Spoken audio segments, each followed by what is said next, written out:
More than 90,000 women were murdered in Ravensbrück, and Dorothea Binz was one of the main responsible for this hell. Her name became a symbol of terror. From the very beginning, she executed unstoppable brutality. She selected prisoners for medical experiments, ordered tortures, and pushed defenseless women toward the gas chambers. What began as a simple kitchen job turned her into the most feared guard of the camp, executing death with absolute coldness, without compassion or remorse. Her work had no limits, and she carried violence to its ultimate consequences. How did an ordinary young woman become an unstoppable executioner? What happened in her mind for her to carry violence to these limits? Why did the SS choose her to execute the most extreme cruelty? Early life and Nazi influence. The path to Ravensbrück. Dorothea Binz was born on March 16, 1920 in Dusterlake, a small village near Ravensbrück in the province of Brandenburg. As the second daughter of a modest forestry technical assistant, nothing in her early years foreshadowed the figure of cruelty she would become. Her mother managed a nursery and farmland, providing the family a stable life without apparent traumas or extraordinary privations. Binz's childhood unfolded in a Germany devastated by the consequences of the First World War. The Treaty of Versailles had imposed severe economic and territorial sanctions on the nation, generating deep resentment among the population. The Weimar Republic, established in 1918, struggled to maintain political stability while hyperinflation devoured the savings of millions of citizens, turning fortunes into worthless paper within days. Massive unemployment created a climate of desperation where extreme solutions began to gain popularity. From this national humiliation and economic crisis grew radical movements, among them the National Socialist German Workers' Party led by Adolf Hitler. His discourse combined resentment over military defeat, rejection of foreign impositions, and the identification of internal enemies as responsible for Germany's ills. Anti-Semitism, historically present in Europe, was instrumentalized on an unprecedented scale. On January 30, 1933, when Binz was barely 13 years old, Hitler assumed power as Chancellor of Germany. This moment marked a turning point not only for the country, but for the ideological formation of an entire generation. Binz's adolescence coincided exactly with the radical transformation of the German state into a totalitarian dictatorship that would control every aspect of public and private life. The propaganda machinery directed by Joseph Goebbels radically transformed German society. Through absolute control of the media, art, education, and entertainment, the Nazi regime created a personality cult around Hitler. His image became omnipresent. Portraits in public buildings, stamps, coins, and propaganda posters. In schools, Nazi indoctrination replaced traditional education. Students memorized speeches and odes to the Führer as part of the official curriculum. Streets and squares were renamed to honor party heroes, while the salute Heil Hitler became a daily obligation. For girls like Dorothea, education was explicitly oriented toward traditional gender roles, but now cloaked in political meaning. The Nazi female ideal combined domestic virtues with ideological commitment. The education system trained young women to become wives and mothers dedicated to raising the next Aryan generation, thus contributing to the German racial greatness. The League of German Girls, Bund Deutscher Mädel, was a fundamental instrument for the indoctrination of adolescent girls. This organization, the female branch of the Hitler Youth, shaped young women according to the Nazi ideal of womanhood, physically fit, devoted to the regime, and prepared for their maternal future. Activities combined physical training, domestic instruction, and ideological indoctrination. Although there are no specific records of Binz's participation in this organization, the vast majority of German girls her age were integrated into these structures. While Binz went through her adolescence, the Nazi regime rapidly advanced in implementing anti-Semitic policies. The first concentration camp Dachau opened its doors in March 1933, barely 2 months after Hitler came to power. Initially intended for political opponents, it soon housed other persecuted groups. The Nuremberg laws of 1935 stripped German Jews of their citizenship and prohibited marriages between Jews and non-Jews, institutionalizing racial discrimination. The persecution progressively intensified. Between 1933 and 1939, approximately 304,000 Jews emigrated from Germany, fleeing growing hostility. Those who remained saw their rights systematically eliminated. Exclusion from professions, business expropriation, movement restrictions, and segregation in all social spheres. The Night of Broken Glass, Kristallnacht, of November 1938, marked a further step in anti-Semitic violence. During this organized pogrom, synagogues were burned, Jewish businesses destroyed, and thousands of people detained and sent to concentration camps. When these events occurred, Binz was 18 years old, an age at which her values and worldview were practically formed under the influence of the Nazi regime. The outbreak of World War II in September 1939 accelerated the regime's radicalization. German territorial expansion enabled the implementation of persecution policies on a continental scale. The concentration camp system expanded to house prisoners from all over occupied Europe, while the final solution progressively took shape as a plan of systematic extermination. Amid an environment of exacerbated nationalism, racial supremacism, and the normalization of political violence, the young Dorothea Binz took the step that would define her destiny. In August 1939, at 19 years old and with Europe on the brink of war, she applied for a job at the newly opened Ravensbrück concentration camp. Ravensbrück, the rise of a voluntary executioner of death. In the summer of 1939, while Germany was preparing for war, Dorothea Binz made a decision that would permanently alter the course of her life. As she would later state during her trial, she sought to avoid working in munitions factories, increasingly common for young women due to the imminent male mobilization for the conflict. With this motive, she applied for a position as a kitchen manager at the Ravensbrück concentration camp opened just a few months earlier. However, as this position was already filled, Binz was hired as a guard. Ravensbrück presented a peculiarity within the Nazi concentration system. It was the only main camp specifically designed for women, located 90 kilometers north of Berlin next to the idyllic Lake Schwetzee. The contrast between its natural surroundings and the suffering it would harbor could not be more disturbing. The camp was administered by the SS Totenkopfverbände, Death's Head units, under the supervision of both male officers and approximately 150 female supervisors. These female guards, known as Aufseherinnen, were recruited among civilians who accepted the job for its relatively favorable working conditions and the higher salaries compared to other sectors available for women. Unlike the SS men, the female guards were not officially part of this organization, but operated under its direct command. During her first months in the camp, Binz performed relatively basic tasks. Between October and November 1939, she supervised 10 prisoners assigned to the sawmill. Until May 1940, her responsibilities included guarding inmates who transported coal, unloaded bricks, removed debris, cleaned floors, worked in construction administration, gardening, and personnel development. Nothing in these early times indicated the brutality she would later develop. The structure of the Ravensbrück camp reflected the methodical organization of the Nazi concentration system. Prisoners lived in overcrowded barracks, where hygienic conditions were extremely precarious.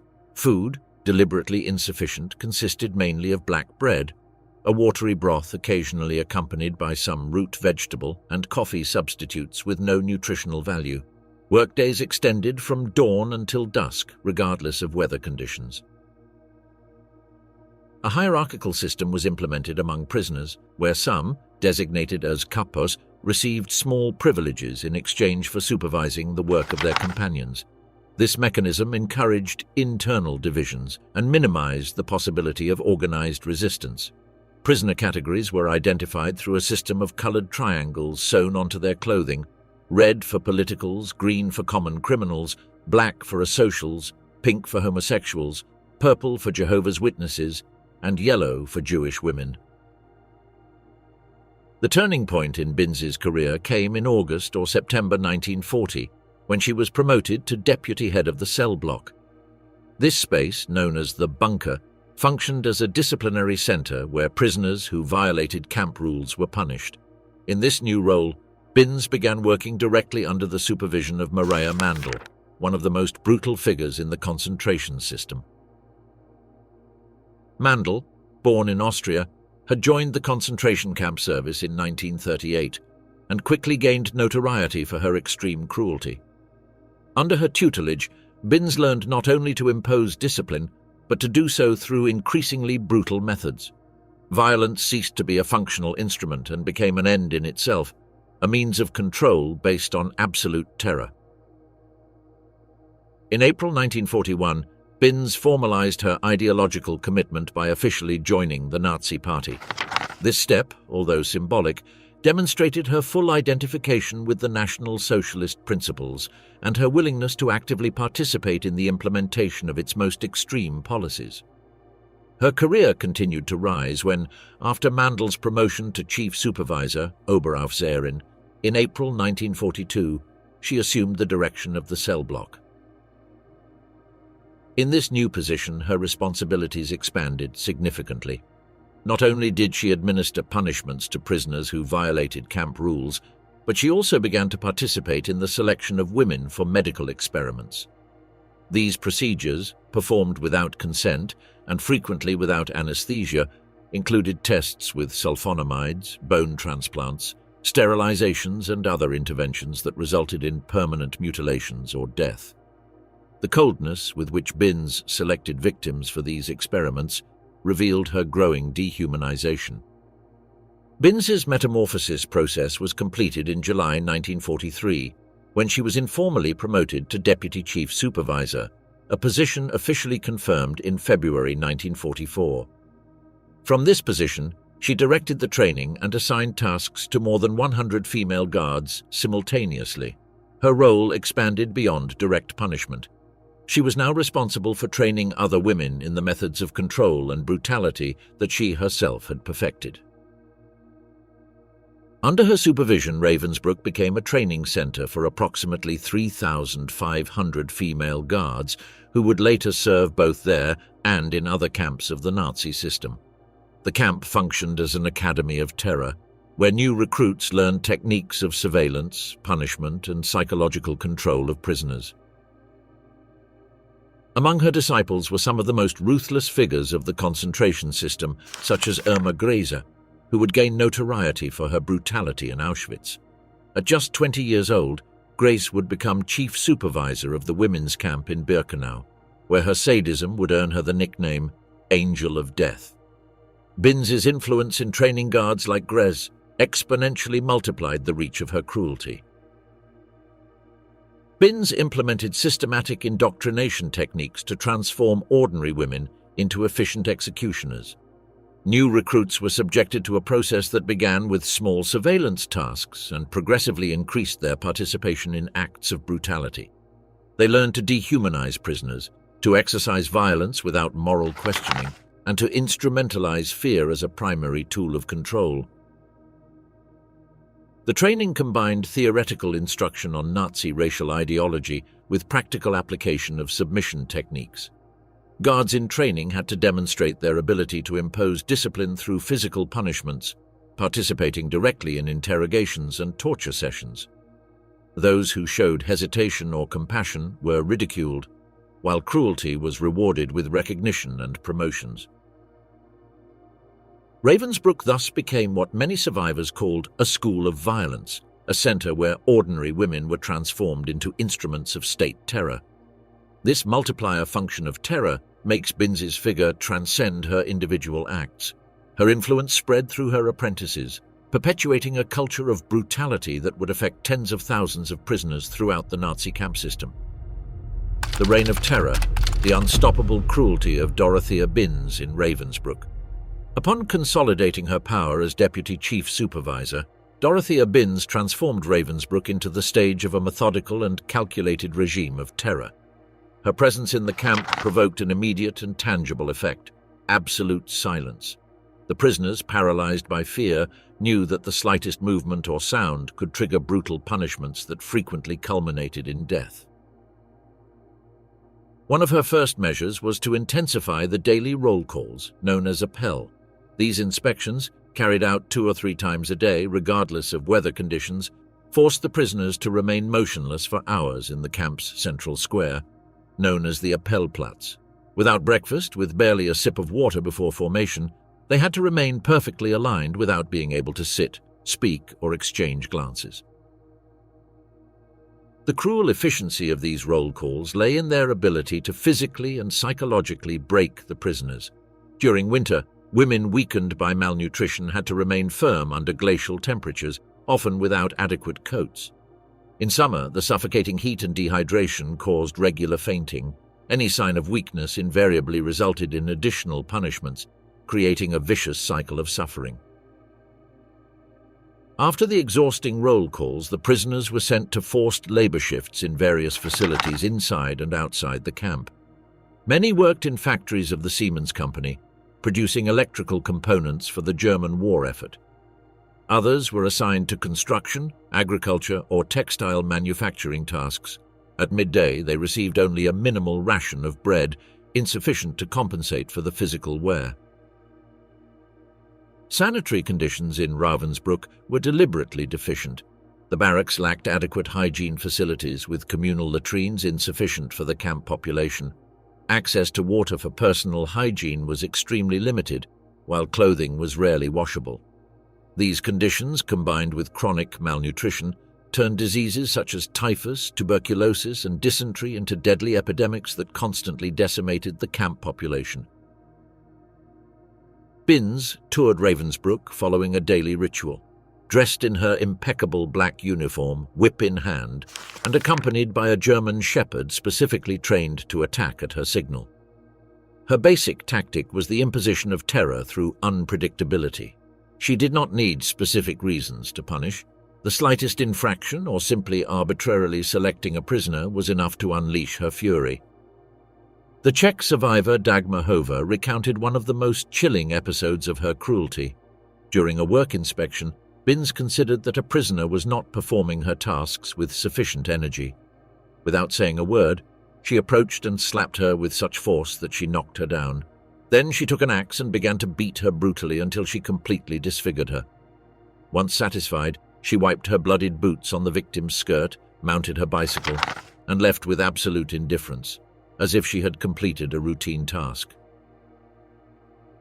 Another survivor, Olga Galova, described how Binz used her dog as an execution instrument. Upon seeing an exhausted prisoner trip and fall, Binz accelerated her bicycle to deliberately run her over. Then she ordered her German shepherd to attack her. The animal, specifically trained to kill, tore the victim apart while Binz watched impassively. These types of attacks were not exceptional, but part of a systematic pattern of intimidation and punishment. The epicenter of her reign of terror was the bunker, where prisoners accused of disciplinary infractions were subjected to exemplary punishments. This building, separated from the rest of the camp, functioned as a detention and torture center. Inmates sent there were stripped of their clothing and left in isolation cells without food or blankets, enduring freezing temperatures while being periodically sprayed with pressurized cold water. Whippings constituted the core of the punitive regime in the bunker, applied in sets of 25, 50, or even 75 lashes. For this purpose, a torture horse was used where prisoners were immobilized with clamps on their feet and a blanket wrapped around their head to muffle the screams. The procedure was carefully designed not only to cause extreme pain, but also to maximize humiliation. Martha Wirth, a German peasant woman detained for having relations with a Polish worker, violating Nazi racial laws, described her experience in the bunker. Dorothea Binz read me the arrest order and my punishment, 2 sets of 25 lashes. Then Commander Suren ordered me to climb onto the horse. They secured my feet with a wooden clamp and lifted my dress above my head. I wasn't wearing underwear, since we had to remove it before leaving the barracks. Then they wrapped my head with a blanket. While they tied me up, I took a deep breath so they wouldn't be too tight, but they noticed and tightened them even more.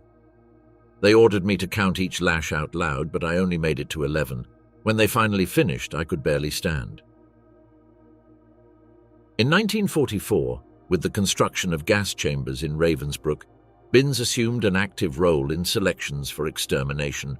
Prisoners who could no longer work due to exhaustion or illness were designated for special treatment, a euphemism indicating their elimination.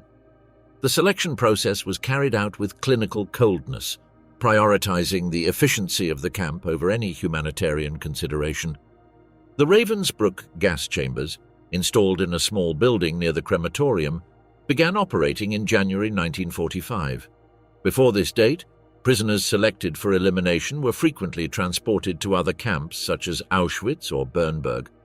With the installation of this on-site extermination system, Binz directly participated in selecting victims for the so-called special actions. Numerous testimonies indicate that Binz not only exercised physical violence but also sexual abuse against some prisoners. The sexualization of violence was part of her repertoire of terror and control. Simultaneously, she maintained a romantic relationship with Edmund Breuning, SS officer and assistant to Commander Fritz Sören. The couple lived in a house outside the camp until December 1944, when Breuning was transferred to Buchenwald. According to multiple witnesses, Binz and Breuning shared a disturbing fascination with violence. They were often seen observing tortures and executions while laughing or exchanging affectionate gestures, turning others' suffering into a form of shared entertainment.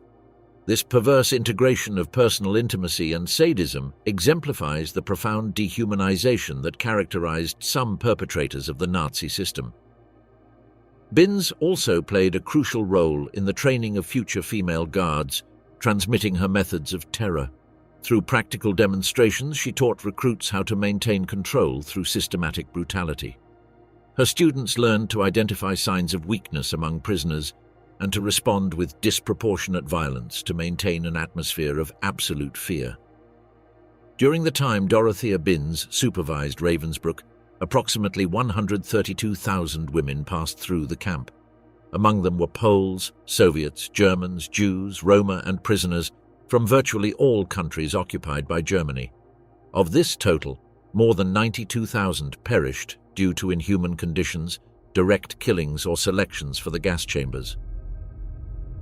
The Mind of a Monster, the psychological profile of Dorothea Binz.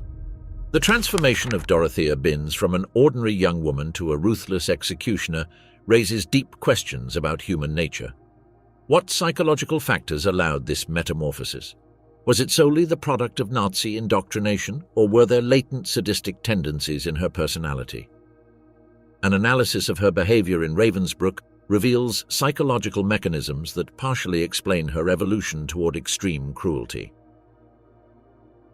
Ideological indoctrination during her adolescence laid the cognitive foundations for her later conduct. The Nazi educational system inculcated Aryan racial supremacy and unquestionable obedience as supreme virtues. Propaganda portrayed Jews and other persecuted groups as existential threats to Germany, legitimizing their elimination as a necessary patriotic act.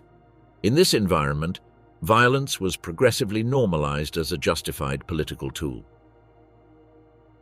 Upon entering the concentration system, Binz underwent a process of progressive desensitization. The first act of cruelty likely generated internal conflict, but each subsequent action became psychologically easier than the previous one. Positive reinforcement through promotions and recognition from her superiors created a cycle where brutality was rewarded with greater status and power. A crucial factor in her psychological evolution was the systematic dehumanization of the victims.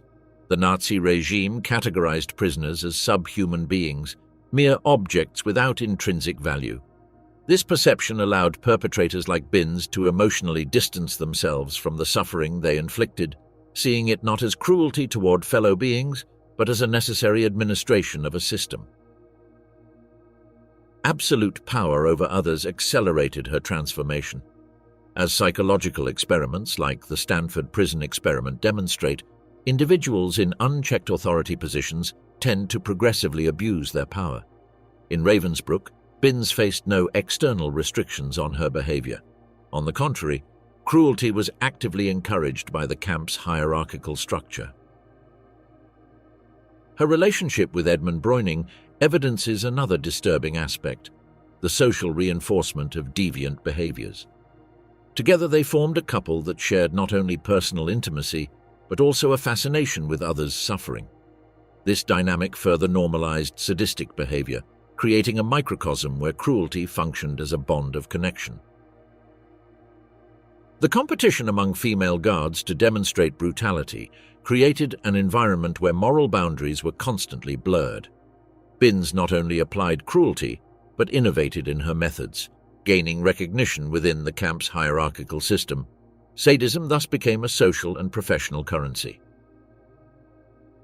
Psychological studies on Holocaust perpetrators have identified several mechanisms that facilitate participation in atrocities. One fundamental one is mental compartmentalization, the ability to completely separate different aspects of life, allowing individuals like Binz to act with extreme cruelty during work while maintaining seemingly normal personal relationships outside the camp. This psychological division was reflected in her daily behavior. Binz could torture a prisoner to death and later enjoy a romantic dinner with Breuning without apparent internal conflict. Compartmentalization allowed her to participate in atrocities without these threatening her positive self-image. The euphemistic language of the Nazi system facilitated this process. Terms such as special treatment, extermination, relocation, deportation to death camps, or disciplinary measures, torture, created psychological distance between the actions and their real consequences. Binz operated within this linguistic system that masked brutality under administrative terminology. The psychology behind her sadism also involves the gratification of absolute power. Survivor testimonies describe how Binz seemed to especially enjoy when victims displayed extreme fear. The terror provoked in others functioned as confirmation of her total power, generating positive feedback that reinforced her abusive behavior. Her relationship with Edmund Breuning represents an especially disturbing aspect of her psychological profile. According to multiple testimonies, Binz was sexually aroused by observing floggings in Ravensbrück. The couple frequently toured the camp together, watching tortures while displaying intimate behavior. This fusion of sexuality and violence reveals a profound distortion of basic human impulses. Binz's transformation illustrates the malleability of human nature under extreme circumstances. Studies on Holocaust perpetrators indicate that many did not exhibit psychopathic disorders prior to their participation in atrocities. What is disturbing about Binz's case is precisely her apparent initial normality, suggesting that under certain social and institutional conditions, ordinary people can become executors of inhuman acts. During her trial, Binz showed a notable absence of remorse. When questioned about the brutal treatment of prisoners, she responded that they preferred that to being deprived of food. This statement reveals a deep moral distortion. Not only did she justify violence, but presented it as a preferable alternative. Her inability to recognize the gravity of her actions reflects the success of the dehumanization process. The victims were no longer perceived as complete human beings with the right to dignity and life. Binz's behavior also evidences elements of what psychologists call identification with the aggressor. Having entered the concentration system very young, she possibly internalized the violent norms as an adaptive mechanism, assuming the perspective of her superiors to reduce her own internal conflict. Over time, this identification became an integral part of her identity. The camp's hierarchical structure constantly reinforced her conduct. Unlike extermination camps where murder was industrialized and relatively anonymous, in camps like Ravensbrück, violence was often personal and direct. Female guards like Binz maintained continuous contact with prisoners, establishing power relationships where brutality functioned as a tool of daily control. It is revealing that Binz, unlike other guards who showed some inconsistency in their cruelty, maintained a consistently sadistic behavior. While some supervisors occasionally exhibited small gestures of humanity, testimonies about Binz do not show these fluctuations. This consistency suggests a complete internalization of Nazi ideology and a deep psychological transformation that eliminated conventional moral barriers. This combination of factors, ideological indoctrination, dehumanization of victims, unrestricted power, social reinforcement, psychological compartmentalization, and gratification of sadism, partially explains how a 19-year-old girl transformed into one of the most feared symbols of Nazi cruelty in just 5 years. Liberation, escape, or death, the capture of Dorothea Binz. At the beginning of 1945, the defeat of the Third Reich was imminent. The Red Army was advancing relentlessly from the east, while Allied forces pressed from the west. For the officers and guards of the Nazi concentration camp system, the countdown had begun. In Ravensbrück, the situation was rapidly deteriorating. Extreme overcrowding, combined with critical shortages of food and medicine, created an increasingly chaotic environment. Allied bombings intensified the tension, while the camp staff received reports on the Soviet advance into German territory. The camp, originally designed to house 6,000 prisoners, then contained more than 45,000 women crammed in catastrophic conditions. The mortality rate skyrocketed during the final months, with hundreds of women dying daily from disease, malnutrition, and the brutal treatment that continued even in the face of imminent defeat. The camp administration, aware of the fate that awaited them if captured, implemented desperate measures. One of them was partial evacuation through the so-called death marches, where thousands of prisoners were forced to walk in extreme conditions to other camps farther from the Eastern Front. These marches were essentially deferred mass executions. Beginning in early 1945, columns of prisoners weakened by years of malnutrition and abuse were forced to walk dozens of kilometers daily without adequate food or protection from the harsh winter. Those who collapsed from exhaustion were executed on the spot. Those who managed to survive reached destinations where the conditions were equally deadly. The Swedish Red Cross, under the direction of Count Folke Bernadotte, negotiated with Heinrich Himmler the release of some Scandinavian prisoners. Between March and April 1945, several hundred Danish and Norwegian women were evacuated on the famous white buses, thus saving them from the near-certain death awaiting them in the camp.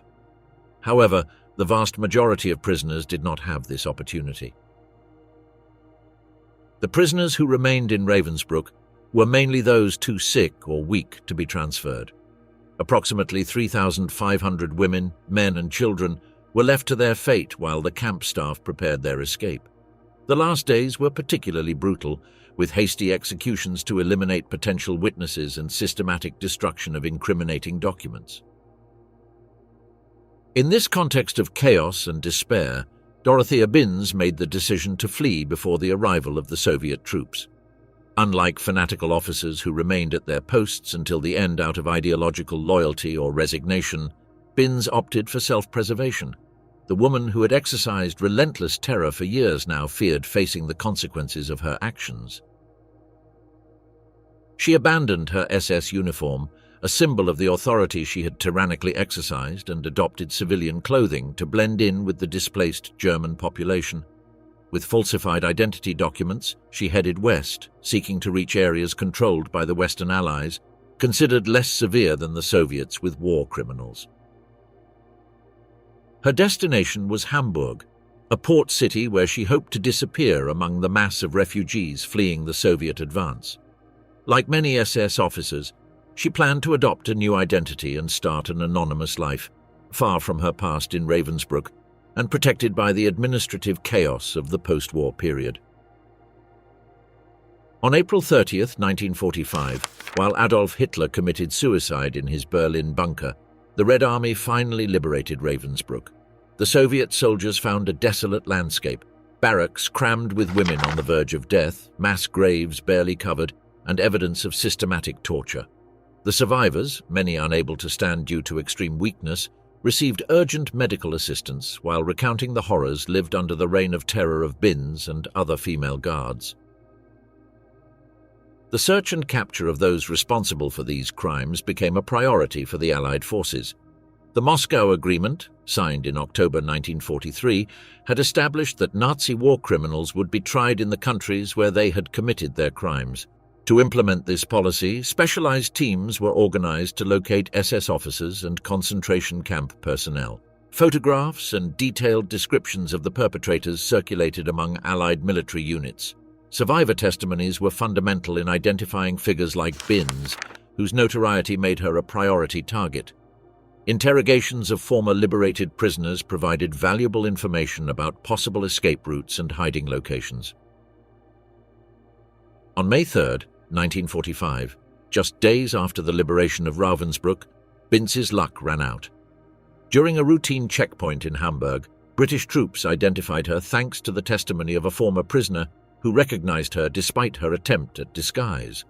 The woman who had terrorized thousands for years was arrested without offering significant resistance, aware that escape was no longer possible. Binz was initially transferred to a detention center in Recklinghausen, where other captured officers and guards awaited while the Allies organized judicial processes to prosecute war crimes. During the preliminary interrogations, she maintained an impassive attitude, similar to the one she had exhibited during her years in Ravensbrück. Following the strategy adopted by many Nazi criminals, Binz denied the most serious accusations and minimized her role in the camp. She admitted to occasionally enforcing discipline through slaps or light blows, but flatly denied her participation in systematic torture, murders, or selections for the gas chambers. This partial denial brutally contrasted with the numerous testimonies identifying her as one of the most feared figures in Ravensbrück. While she remained in custody, the Allied authorities gathered evidence for her eventual trial. Hundreds of survivor statements were taken, administrative documents from the camp that had escaped destruction were collected, and formal charges were prepared. The process was meticulous, reflecting the Allies' determination that, unlike after the First World War, this time those responsible for war crimes would fully face justice. The final trial, the conviction and execution of Dorothea Binz. On December 5, 1946, more than a year after Germany's surrender, the first Ravensbrück trial began. The British military tribunal established in Hamburg assembled 16 defendants, former members of the camp staff, to answer for crimes against humanity. Among them was Dorothea Binz as defendant number 10, facing charges of torture, murder, and inhumane treatment of prisoners. This process was part of an unprecedented judicial effort. After the main Nuremberg trial against top Nazi leaders, the Allied powers had initiated separate proceedings to try lower-ranking perpetrators directly involved in carrying out atrocities. The Ravensbrück trial was one of the first focused specifically on crimes committed in a single concentration camp. The court was composed of British officers with legal training, presided over by Major General H.P.M. Bernie Ficklin. The prosecution, led by Major Stewart, had gathered extensive documentation and located dozens of witnesses willing to testify about the crimes committed in Ravensbrück, despite the trauma of reliving these experiences. For nearly 2 months, the court heard harrowing testimonies. Survivors of various nationalities described the daily brutality in the camp, identifying each defendant and detailing their specific participation in the abuses. Witnesses explained how Binz arbitrarily selected prisoners for exemplary punishments, personally supervised floggings, and how her mere presence paralyzed inmates with terror. A Polish witness recounted how Binz trained her dog to attack prisoners, describing an incident where an exhausted woman was literally torn apart by the animal under the direct orders of the guard. Another described the endless hours standing during roll calls, where any movement resulted in brutal punishments. Several testified about beatings that Binz personally administered until the victims died. Particularly shocking were the testimonies about the bunker, the punishment center where Binz personally oversaw torture sessions. Prisoners described how they were stripped, tied to torture benches, and flogged methodically, often until they lost consciousness. Several witnesses confirmed that Binz not only ordered these punishments but frequently carried them out herself, showing particular viciousness toward those who showed fear or weakness. One survivor recounted how Binz selected the weakest for her punishments, particularly enjoying the terror she provoked. Another described how Binz and Breuning watched tortures as entertainment, laughing while prisoners suffered brutal punishments. These testimonies revealed not only Binz's direct participation in atrocities, but also the satisfaction she seemed to derive from inflicting suffering. The testimonies also detailed Binz's active participation in the selections for the gas chambers installed in Ravensbrück during the final months of the camp's operation. With clinical coldness, she determined who would live one more day and who would be executed, based on arbitrary criteria that often reflected her personal antipathies more than the prisoner's labor capacity. Throughout the trial, Binz's attitude reflected the same coldness that had characterized her behavior in Ravensbrück. Without showing remorse or visible emotion, she limited herself to denying the most serious accusations. She admitted to slapping or occasionally hitting undisciplined prisoners, but denied any responsibility in deaths or systematic tortures. Her defense strategy followed the pattern used by many accused in war crimes trials, minimizing her role, denying knowledge of the most atrocious aspects of the system, and presenting herself as a mere cog without real authority to question orders. However, the testimonies unequivocally demonstrated that she not only held a position of considerable authority, but exercised her power with personal initiative and extreme cruelty. When the prosecutor asked her if she considered the brutal treatment prisoners received to be appropriate, Binz responded with indifference that they preferred that to being deprived of food.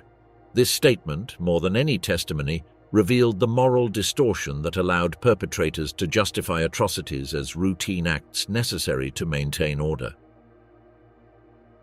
The defense attempted to present Binz as an official who followed orders in a system where refusal would have meant serious consequences.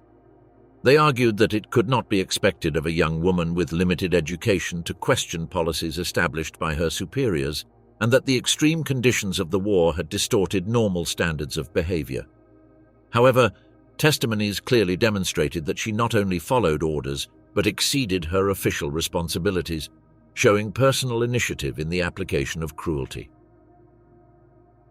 On February 3, 1947, after exhaustive deliberations, the court announced its verdict. Dorothea Binz was found guilty of crimes against humanity, along with 10 other defendants, including Johann Schwarzhuber, SS officer, Carmen Mori, capo, Vera Salvaquart, camp pharmacist, and other female guards such as Greta Bösel and Elizabeth Marshall. She received the death penalty. The sentence reflected the gravity of the crimes committed and sent a clear message.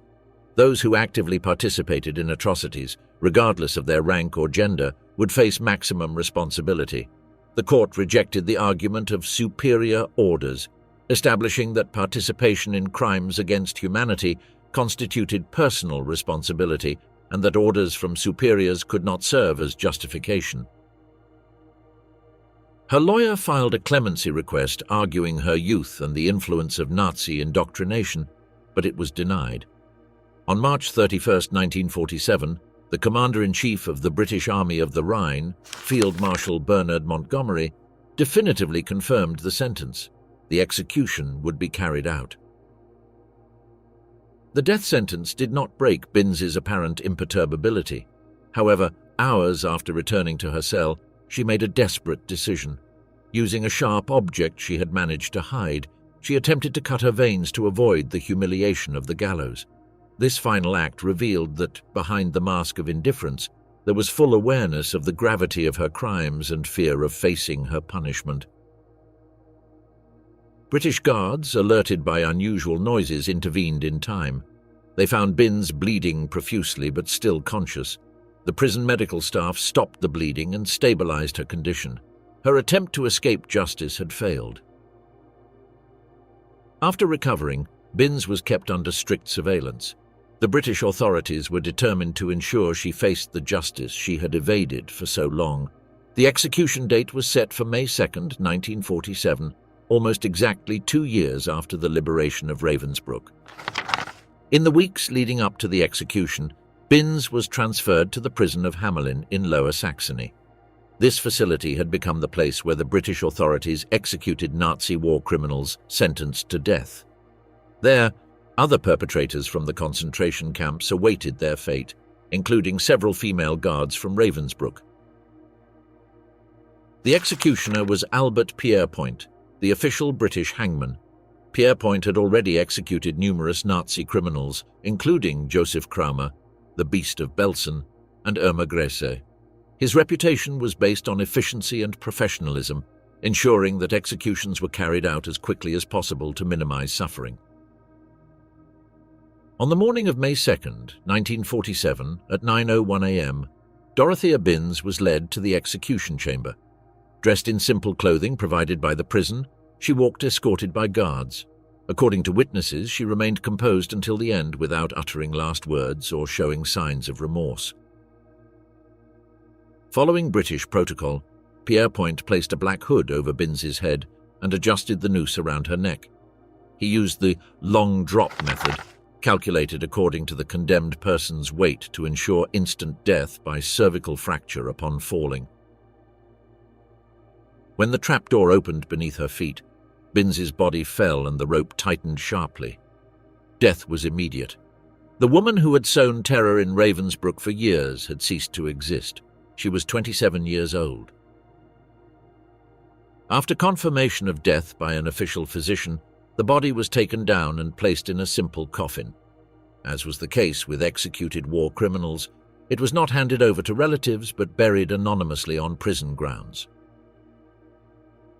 There were no ceremonies or tributes.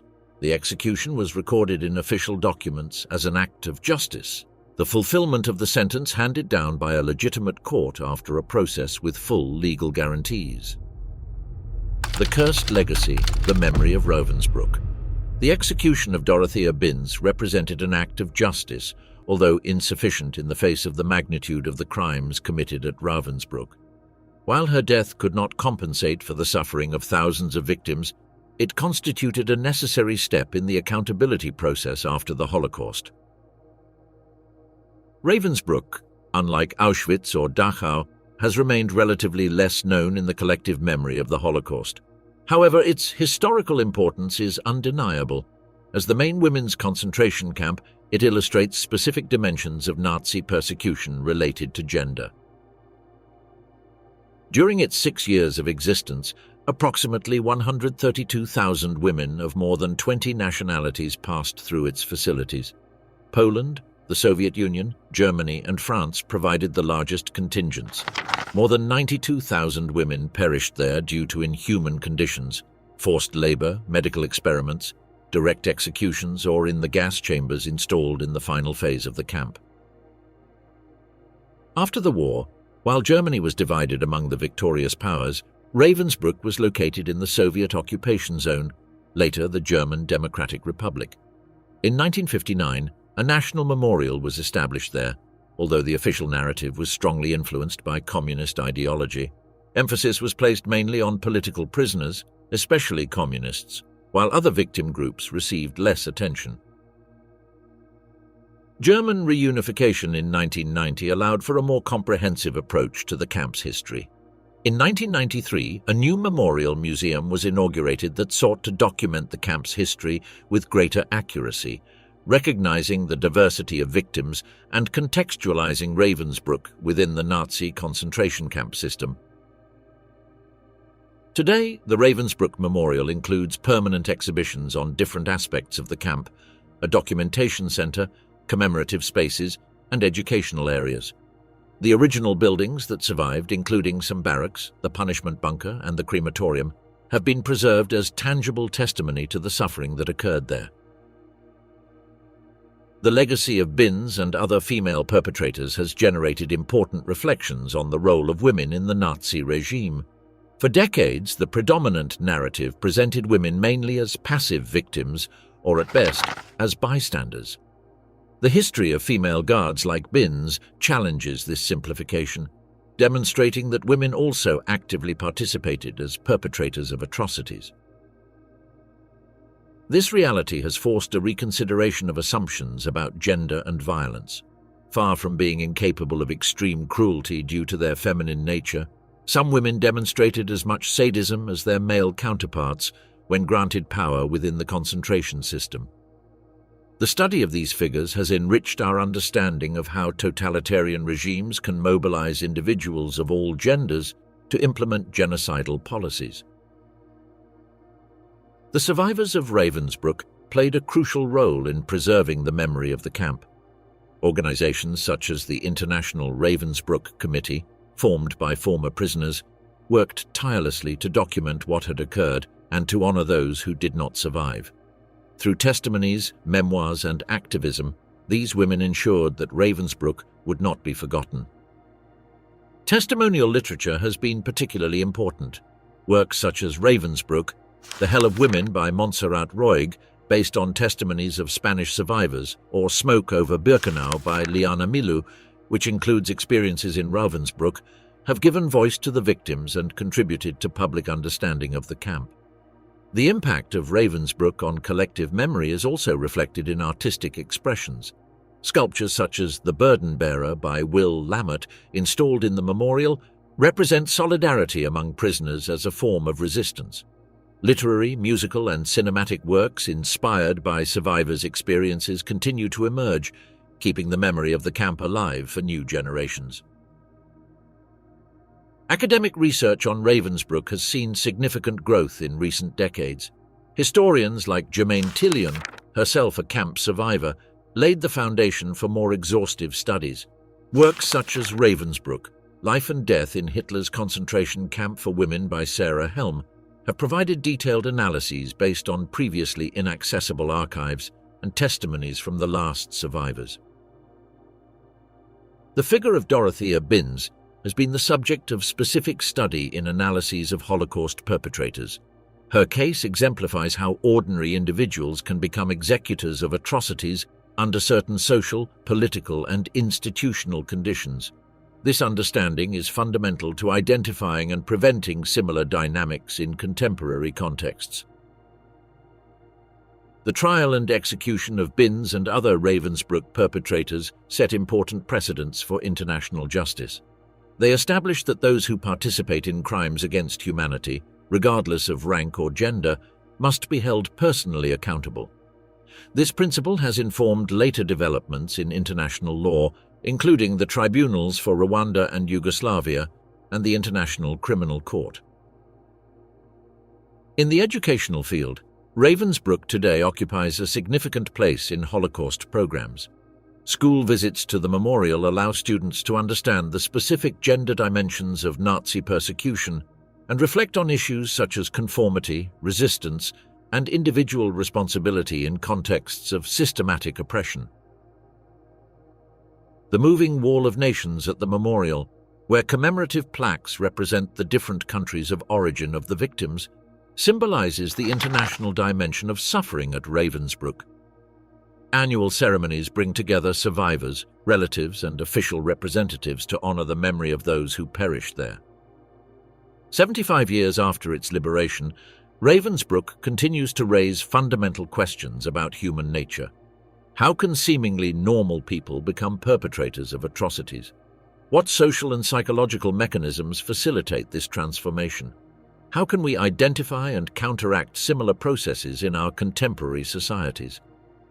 The legacy of Dorothea Binz and Ravensbrück is not simply historical but deeply relevant to our present.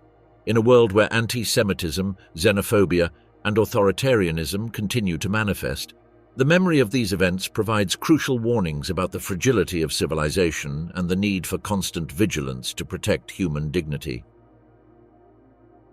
The story of Ravensbrück reminds us that human rights and democracy are not permanent achievements, but accomplishments that require active defense. The path that led an ordinary young German woman to become a symbol of extreme cruelty illustrates how intolerance, fanaticism, and dehumanization, if left unchallenged, can lead to systematic atrocities.